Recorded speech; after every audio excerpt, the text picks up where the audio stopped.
Intraday trading म्हणजे काय?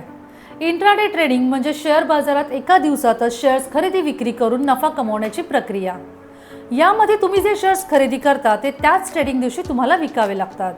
म्हणजेच शेअर्स तुमच्या डीमॅट खात्यामध्ये जमा होत नाहीत. इंट्राडेमध्ये एका दिवसातच व्यवहार पूर्ण होतो.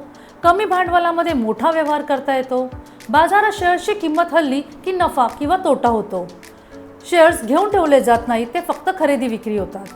उदाहरणार्थ, समजा तुम्ही सकाळी 10 वाजता XYZ कंपनीचे 100 शेअर्स 100 रुपयाला खरेदी केले आणि दुपारी 1 वाजता तेच शेअर्स तुम्ही 105 रुपयाला विकले, तर तुम्हाला 5 गुणिले 100 म्हणजे 500 रुपयाचा नफा होतो.